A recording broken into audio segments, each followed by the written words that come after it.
चालू करा।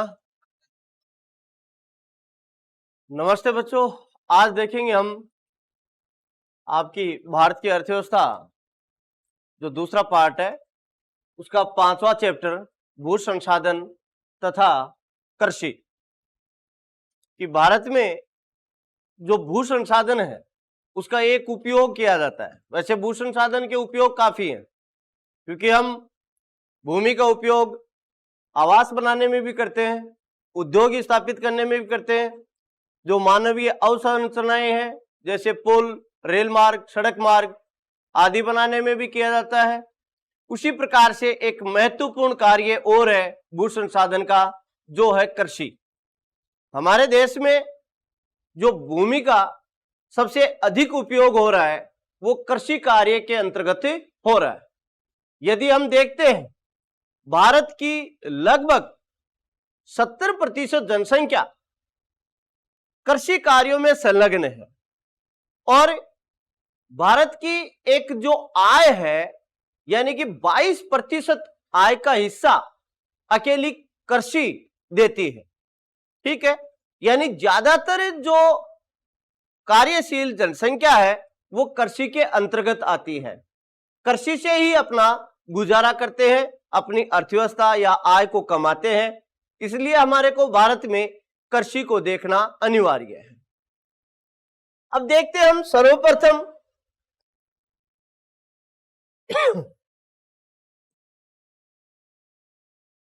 भारत में कृषि। सबसे पहले हम देखेंगे भू उपयोग का वर्गीकरण, यानी कि भारत में एक तो होता है भू राजस्व विभाग। ठीक है, एक तो क्या है भू राजस्व विभाग और एक होता है भारतीय सर्वेक्षण विभाग। कौन सा? भारतीय सर्वेक्षण विभाग। भू राजस्व विभाग है वो भू उपयोग संबंधी अभिलेखों को रखता है अपने पास में, यानी कि हमारे भारत की जो भूमि है वो क्या क्या काम में आ रही है, कृषि कितने पे हो रही है, मानव आवास कितने पर है, वन कितने पर है, प्रति भूमि कितनी छोड़ी गई है, उद्योग कितने पर स्थापित है, ये पूरा का पूरा लेखा जोखा कौन रखता है? भू राजस्व विभाग रखता है। क्या रखेगा? जो भूमि का उपयोग है, कौन कौन से क्षेत्रों में भूमि का उपयोग किया जा रहा है, कि कितनी भूमि कृषि में है, कितनी उद्योगों में है, कितनी मानव बसावट पर है, कितनी पर अवसंरचनाएं स्थापित है, ये पूरा का पूरा लेखा जोखा कौन रखता है? भू राजस्व विभाग रखता है। हमारे राजस्थान की बात करें तो भू राजस्व विभाग का कार्यालय है अजमेर में। कहां पर है? अजमेर में। ठीक है, आप देखते होंगे आपके ग्रामीण क्षेत्रों में पटवारी होता है।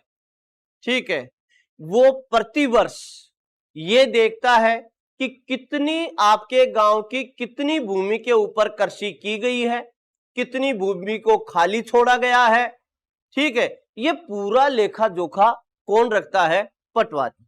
आप सोचते होंगे कि पटवारी तो पटवार भवन में आके चला जाता है, हमारे जाति मूल के ऊपर साइन कर देता है और गांव में बैठ के चला जाता है। यही काम नहीं है उसका। पटवारी होता है, उसका काम यह है कि रबी की फसल में कितनी जमीन बोई गई है, कितनी जमीन छोड़ी गई है। ठीक है, वो पूरा लेखा जोखा रखता है। खरीफ में कितनी फसल कितनी भूमि का उपयोग हुआ है। ठीक है, ये पूरा लेखा जोखा कौन रखता है? पटवारी रखता है। और पटवारी अपनी रिपोर्ट कहां भेजता है? भू राजस्व विभाग में भेजता है और भू राजस्व विभाग अपनी रिपोर्ट जारी करेगा कि इस राज्य की इतनी भूमि कृषि में काम में आई है, शुद्ध बोया गया क्षेत्र कितना है, निवल बोया गया क्षेत्र कितना है। ठीक है, लेकिन आप देखते हो, आपने मानचित्र देखा था। ठीक है, मानचित्र में यह देखा कि भारत में राजस्थान कितनी दूरी कितने क्षेत्रफल पे है, उत्तर प्रदेश कितने पे है। अलग अलग राज्यों का क्षेत्रफल एक निश्चित है। वो घटता बढ़ता है क्या? कभी भी नहीं घटता बढ़ता। हमारे देश की सीमाएं घटती बढ़ती है क्या? नहीं घटती बढ़ती। जो हमारे देश की सीमा बना दी गई है वो ही है, जो कि हमारे देश में एक राज्य की सीमा बना दी गई है वो ही है। ठीक है, इस प्रकार हम कह सकते हैं कि तो हमारे देश की सीमाएं हैं, देश के अंदर राज्यों की सीमाएं हैं, वो कौन निर्धारित करता है? भारतीय सर्वेक्षण विभाग। भारतीय सर्वेक्षण विभाग अपनी रिपोर्ट जारी कर देता है कि ये इस राज्य का क्षेत्रफल इतना है, हमारे देश का क्षेत्रफल इतना है, उसको ना तो कम किया जा सकता है और ना ही बढ़ाया जा सकता है। अर्थात भारतीय सर्वेक्षण विभाग जो रिपोर्ट देता है वो बिल्कुल सही देता है, शुद्ध देता है। ठीक है, लेकिन वहीं भू राजस्व विभाग जो रिपोर्ट देता है वो रिपोर्ट घटती है और बढ़ती है। किसी साल में वो घट जाएगी, किसी साल में वो बढ़ जाएगी। किस प्रकार से? भाई हमारे देश का क्षेत्रफल ना तो बढ़ सकता है ना घट सकता है, राज्यों का भी नहीं हो सकता। लेकिन मान लीजिए हमने इस साल में फसल कम बोई है, तो भू राजस्व विभाग तो क्या करेगा? जो कृषि के अंतर्गत जो भूमि आई है वो कम हो जाएगी, होगी कि नहीं होगी? या फिर किसी साल में ज्यादा फसल ले ली गई है तो भूमि की जो क्षेत्र है वो बढ़ जाएगा।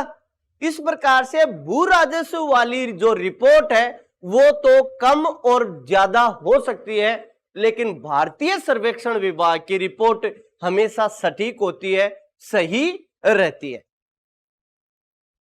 भूउपयोग संवर्गों का कुल योग कुल प्रतिवेदन क्षेत्र के बराबर होता है, जो कि भौगोलिक क्षेत्र से भिन्न है। यानी कि एक तो भौगोलिक क्षेत्र को तो कौन देगा? भारतीय सर्वेक्षण विभाग। लेकिन भू उपयोग के जो आंकड़े हैं वो कौन देगा? भू राजस्व विभाग देगा।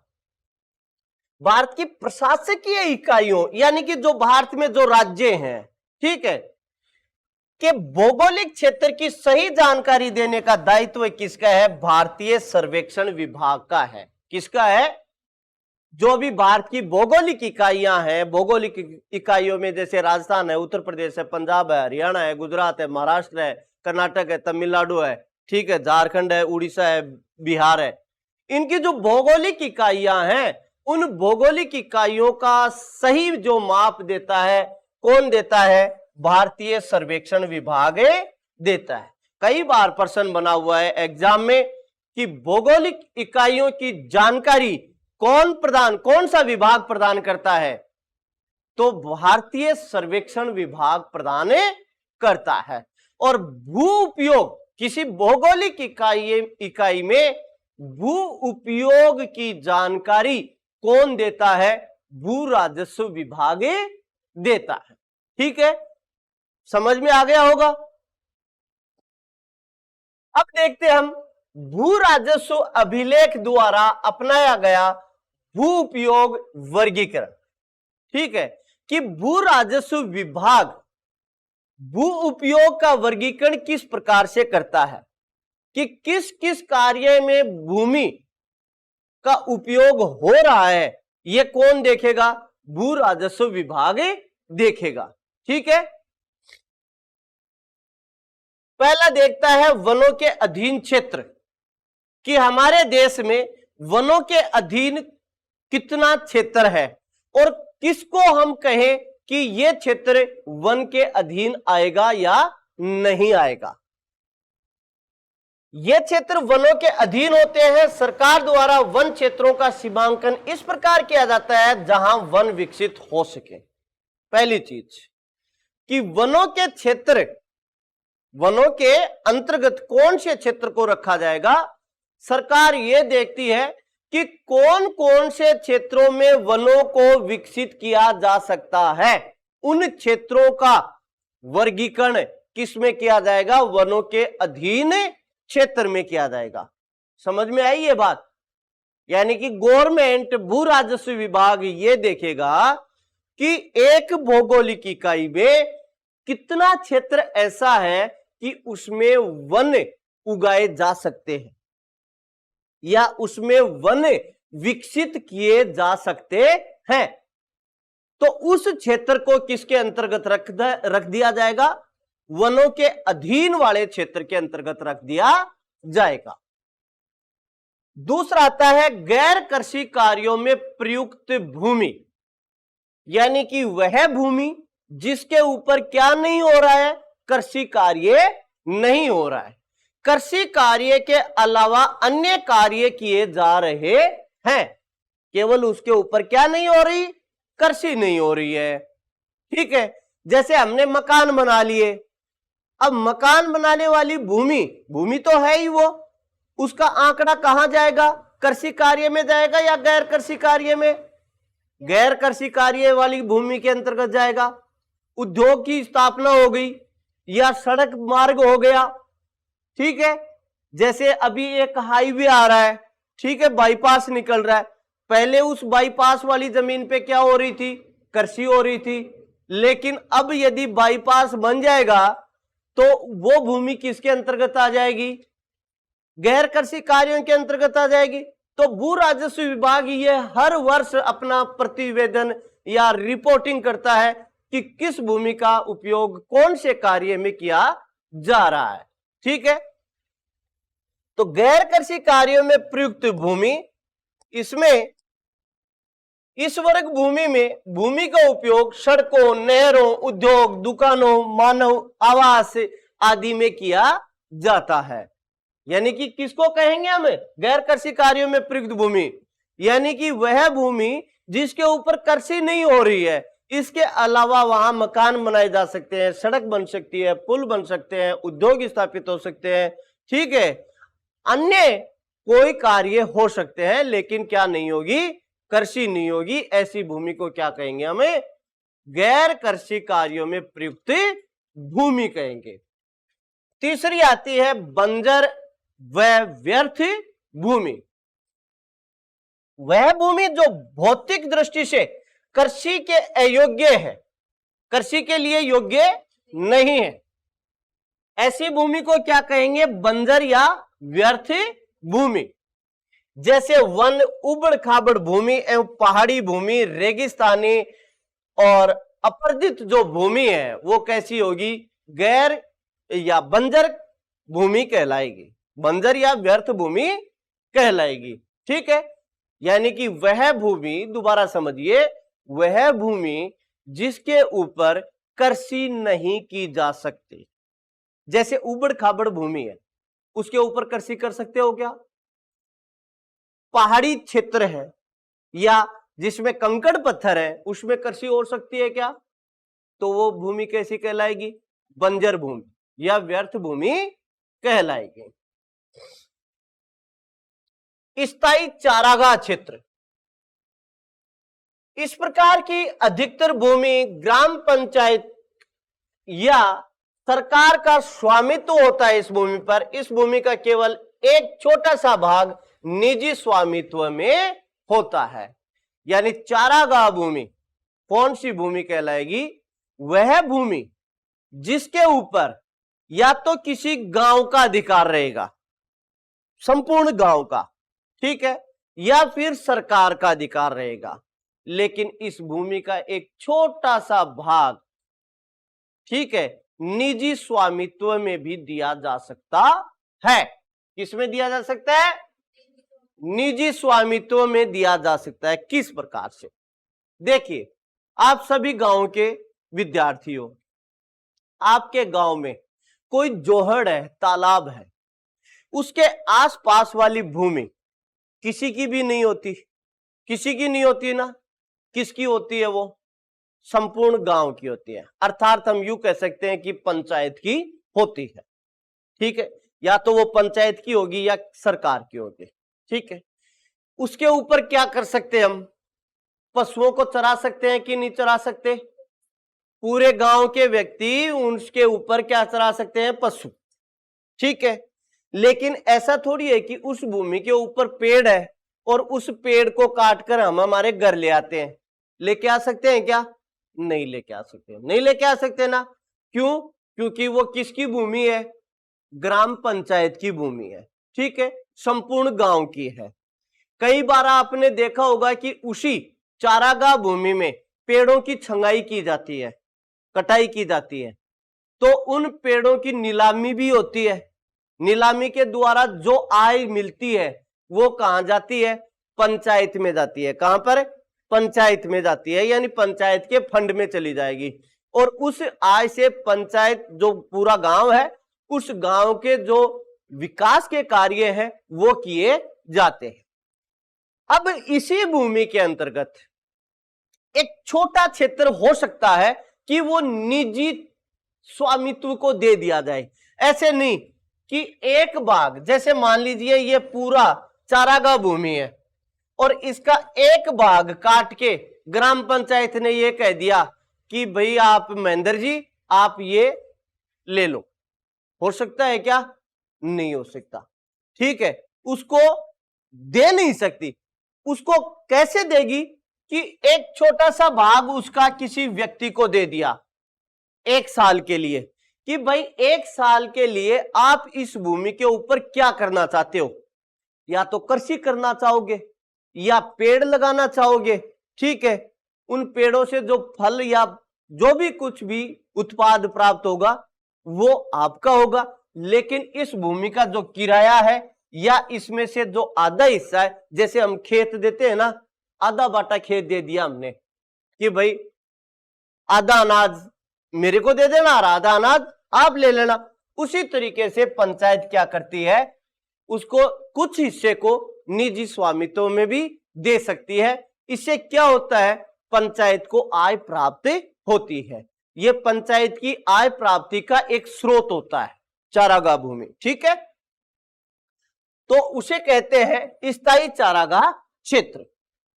अगली जो भूमि का उपयोग है वो कृषि योग्य व्यर्थ भूमि है। ठीक है, कौन सी है? कृषि योग्य व्यर्थ भूमि, यानी कि वह भूमि का हिस्सा जिसके ऊपर कृषि तो हो सकती है लेकिन वर्तमान समय में क्या नहीं की जा रही? कृषि नहीं की जा रही है। यानी कि वो कृषि योग्य भूमि तो है लेकिन इस समय कृषि नहीं हो पा रही है। ऐसी भूमि को क्या कहेंगे? कृषि व्यर्थ भूमि कहेंगे। जैसे आपने अपने आसपास देखे होंगे कि कोई खेत कई दिनों से खाली पड़े हैं।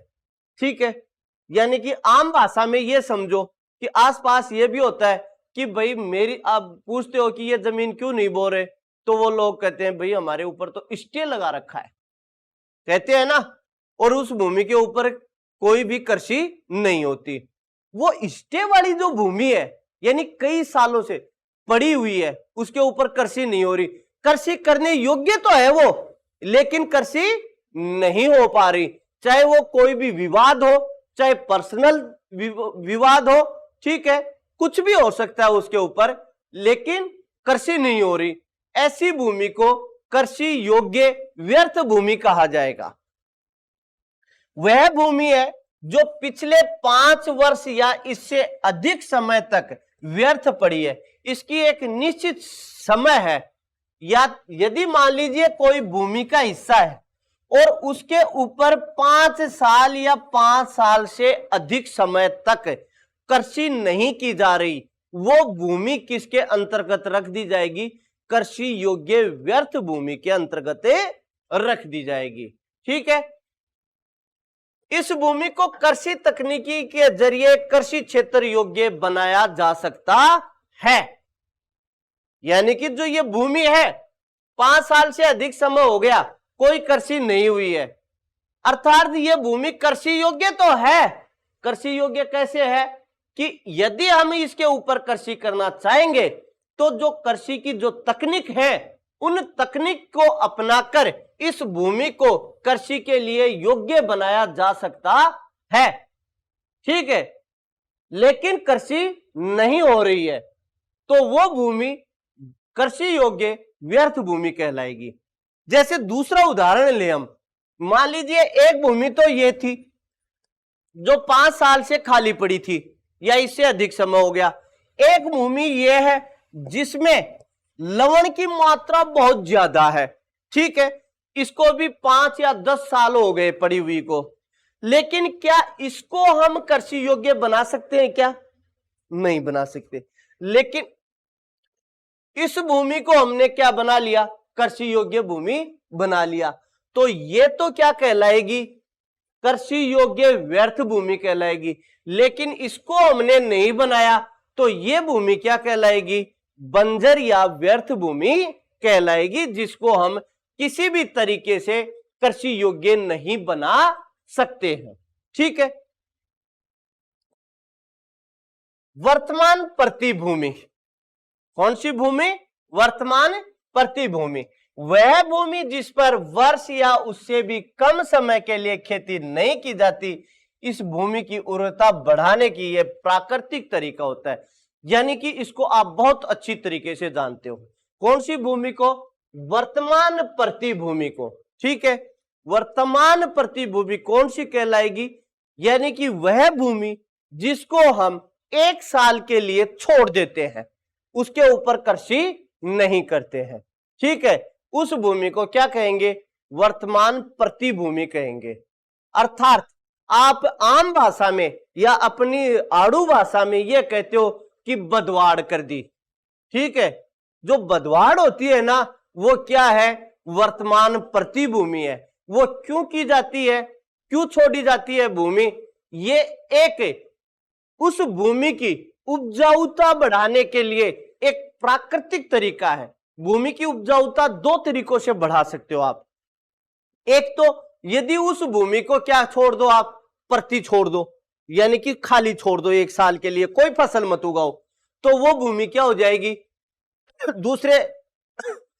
दूसरे साल में वो क्या हो जाएगी? उपजाऊपन आ जाएगा। दूसरा तरीका यह है कि खाली नहीं छोड़ सकते, लेकिन उस भूमि में क्या डालना पड़ेगा आपको? खाद देना पड़ेगा, तब वो जाकर क्या होगी? उपजाऊ होगी। ठीक है। तो जो 1 साल के लिए उपजाऊता के लिए, उपजाऊ बनाने के लिए जिस भूमि को खाली छोड़ दिया जाता है, फसल नहीं ली जाती, या तो 1 साल या 1 साल से कम समय में, ठीक है, तो उसको वर्तमान प्रतिभूमि कहेंगे। जैसे हम 2 फसलें लेते हैं, एक तो रबी की और एक खरीफ की। वर्तमान समय में खरीफ की फसल चल रही है। कई लोगों ने अपने खेत में खरीफ की फसल नहीं बोई, यानी कि बाजरा नहीं बोया, उसको क्या छोड़ दिया? प्रति छोड़ दिया। ठीक है, यानी कि बदवाड़ बना ली। अब वो क्या करेंगे? वो लोग चना या सरसों बोएंगे कि नहीं बोएंगे? तो या तो वो 1 साल से कम समय में खाली छोड़ दी गई है, या फिर क्या है? भूमि इसलिए छोड़ी जाती है कि वो उसमें क्या आ जाए? उपजाऊपन आ जाए।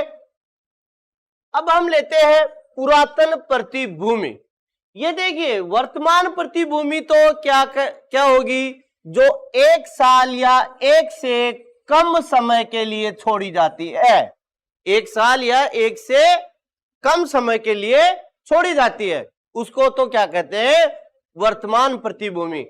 लेकिन पुरातन प्रतिभूमि जो 1 साल से अधिक लेकिन 5 साल से कम समय के लिए छोड़ी जाती है, यानी 1 साल से अधिक और 5 साल से कम समय के लिए किसी भूमि के ऊपर कृषि नहीं होती है, तो वो भूमि क्या कहलाएगी?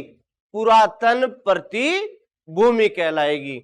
जैसे वह भूमि जिसे 1 वर्ष से अधिक किंतु 5 साल से कम समय के लिए खेती हेतु प्रयोग नहीं किया जाता, ऐसी भूमि को क्या कहेंगे? पुरातन प्रतिभूमि कहेंगे। ठीक है। निवल बोया गया क्षेत्र, वह भूमि जिस पर फसलें उगाई एवं काटी जाती है, वह क्या कहलाता है? निवल बोया गया क्षेत्र। किसी भौगोलिक इकाई की वह संपूर्ण भूमि जिसके ऊपर हमने फसल बो दी और फसल को काटा, वो क्षेत्र क्या कहलाएगा? निवल बोया गया क्षेत्र। क्या कहलाएगा? यानी कि वह संपूर्ण क्षेत्र जिसके ऊपर हम फसल को बोते हैं और काटते हैं, क्या कहेंगे उसको? निवल बोया गया क्षेत्र। दूसरा है विविध तरु फसलों एवं उपवनों के अंतर्गत आने वाला क्षेत्र।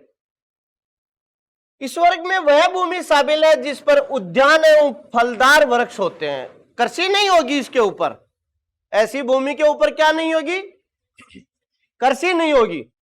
ठीक है, जो खाद्यान्न कृषि है जैसे चना, गेहूं, बाजरा, मूंग, मोठ, यह फसल नहीं होगी।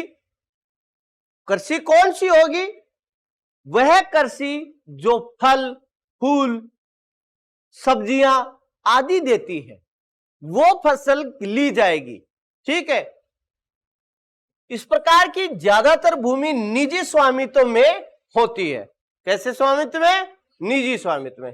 यानी कि खाद्यान्न फसलें न बोकर जिसमें उद्यान लगाए जाते हैं, जिसमें बगीचे लगाए जाते हैं, फलदार पेड़ लगाए जाते हैं, ठीक है, फूलों के पेड़ लगाए जाते हैं, ऐसी भूमि क्या कहलाएगी, विविध तरु फसलों एवं उपवनों के अंतर्गत आने वाला क्षेत्र या भूमि कहलाएगी। फिर आता है शुद्ध बुआई क्षेत्र। निवल बोया गया क्षेत्र तो क्या था, अभी हमने बात की। निवल बोया गया क्षेत्र क्या था, संपूर्ण क्षेत्र जिसके ऊपर हम फसल बोते और काटते हैं। दूसरी चीज, शुद्ध बोया गया क्षेत्र, किसी कृषि वर्ष में बोया गया कुल फसल क्षेत्र शुद्ध बोया गया क्षेत्र कहलाता है। क्या कहलाता है, किसी कृषि वर्ष में बोया गया क्षेत्र क्या कहलाएगा, शुद्ध बोया गया क्षेत्र। इसको और देख लीजिए, अच्छी तरीके से समझाता हूं मैं आपको। सकल बोया गया क्षेत्र, जोते एवं बोए गए क्षेत्र में शुद्ध बुआई क्षेत्र तथा शुद्ध क्षेत्र का वह भाग शामिल किया जाता है जिसका उपयोग एक से अधिक बार किया गया हो। देखिए समझिए, हम बात करते हैं शुद्ध बुआई क्षेत्र और सकल बोया गया क्षेत्र।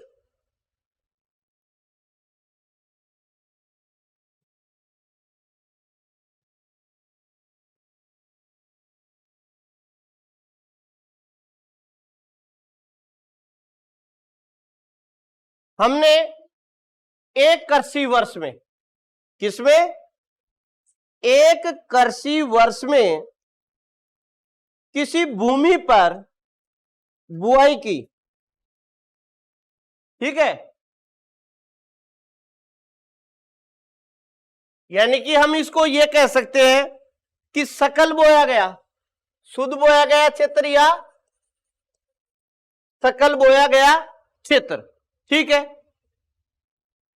यानी कि एक कृषि भूमि थी, इसके ये मान लीजिए 10 बीघा का खेत है। ठीक है, हमने दो फसलें ली, एक तो खरीफ और एक रबी। ठीक है, दो फसलें ली हमने। खरीफ में हमने इस पे 10 बीघा के ऊपर फसल बो दी। ठीक है, और रबी में हमने इसके ऊपर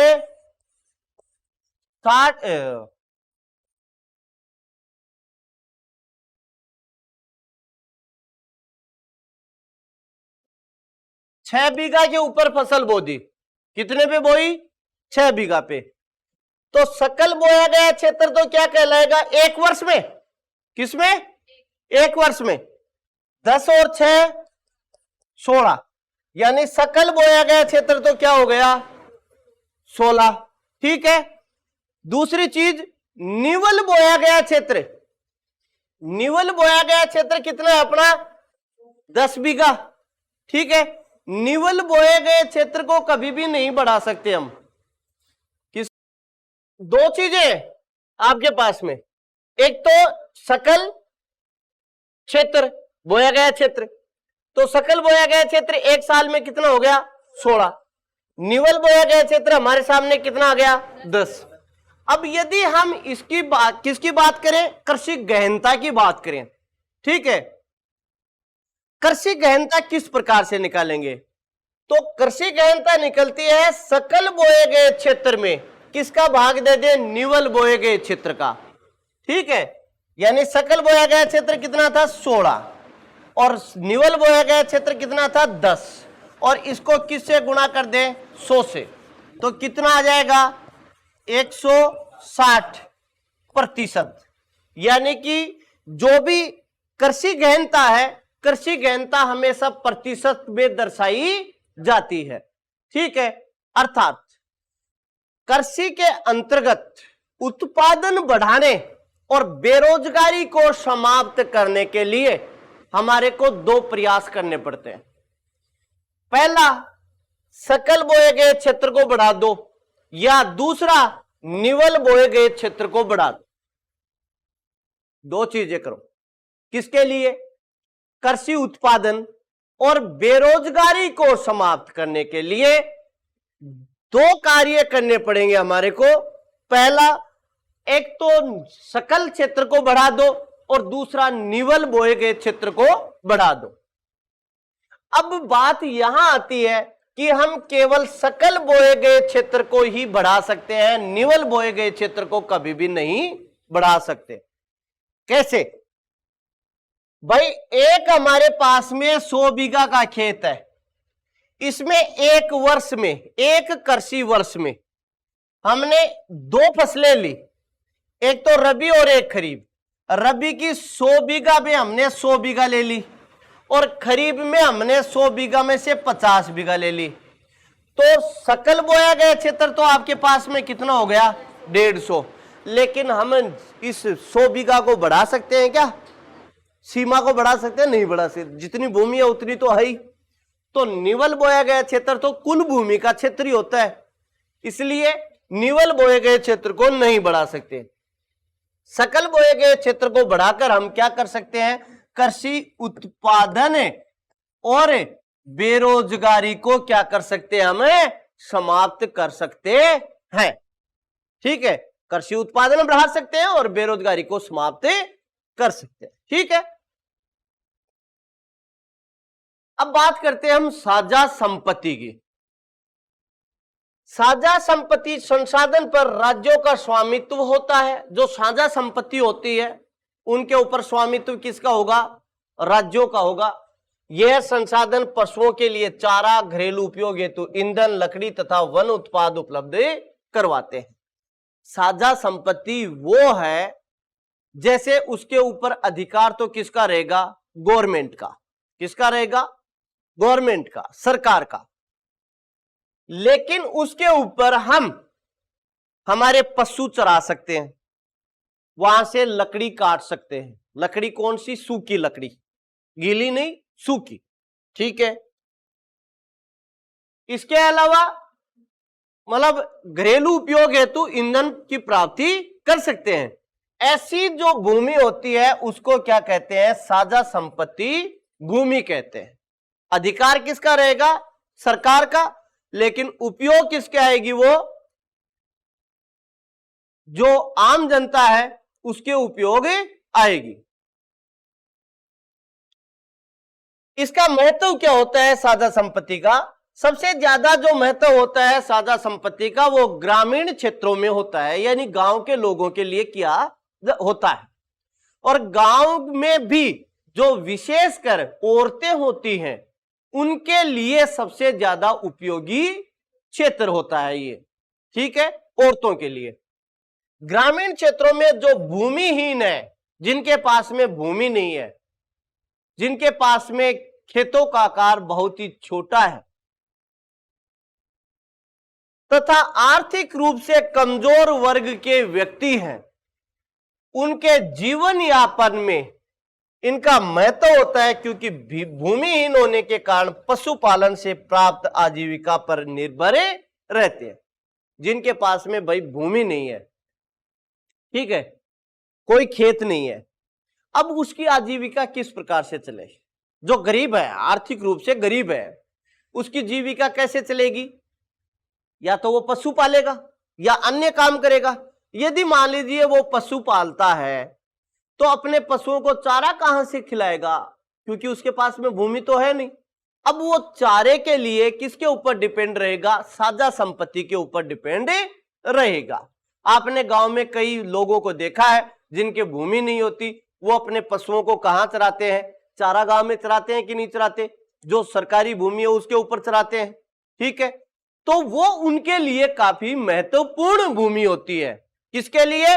जो भूमिहीन कृषक है, जो पशुपालक है, और जो आर्थिक रूप से कमजोर तबके से संबंध रखते हैं, उन लोगों के लिए जो साझा संसाधन है वो काफी महत्वपूर्ण होता है।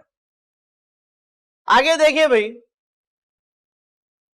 ग्रामीण इलाकों में महिलाओं की जिम्मेदारी होती है कि वो चारा लेके आए, ईंधन के लिए लकड़ी लेके आए।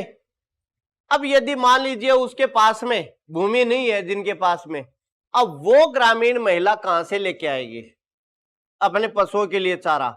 साझा संपत्ति वाले क्षेत्र से लेके आएगी। ईंधन के लिए लकड़ियां हैं, वर्तमान समय में तो मान लीजिए गैस के चूल्हे आ गए हैं, लेकिन पुराने समय में भोजन पकाने के लिए किसके ऊपर डिपेंड थे? लकड़ियों के ऊपर डिपेंड थे। ठीक है, तो वो जो औरतें हैं, ग्रामीण महिलाएं, सबसे ज्यादा उपयोग कौन सी साझा संसाधन होते हैं, वो सबसे ज्यादा उपयोग किसके आते हैं? महिलाओं के लिए काम में आते हैं, क्योंकि महिलाओं का ही कार्य होता है कि वो पशुओं के लिए चारा लेके आए, ईंधन के लिए लकड़ी प्राप्त करे। ठीक है, साझा संपत्ति संसाधन वन उत्पाद जैसे फल, रेशे, गिरी, औषधीय पौधे आदि उपलब्ध करवाती हैं। कई जो साझा संपत्तियां हैं, जो जंगल है, उन जंगलों में जो औषधियां भी प्राप्त हो जाती है, फल फूल भी प्राप्त हो जाते हैं। तो जो उस साझा संपत्ति के आसपास वाले क्षेत्र में जो लोग निवास कर रहे हैं, उनकी आजीविका किसके ऊपर चलती है? उसी साझा संपत्ति संसाधन के ऊपर चलती है। वो अपनी आजीविका उसी से चलाते हैं। पशुओं के लिए चारा, घरेलू उपयोग है तो ईंधन, लकड़ी तथा साथ ही अन्य वन उत्पाद जैसे फल, औषधि, रेशे, गिरी आदि किससे प्राप्त करते हैं? साझा संपत्ति संसाधनों से प्राप्त करते हैं।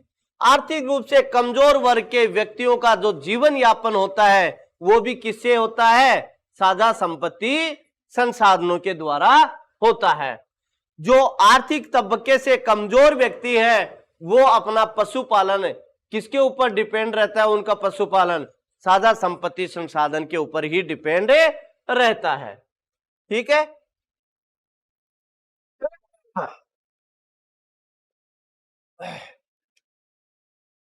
बस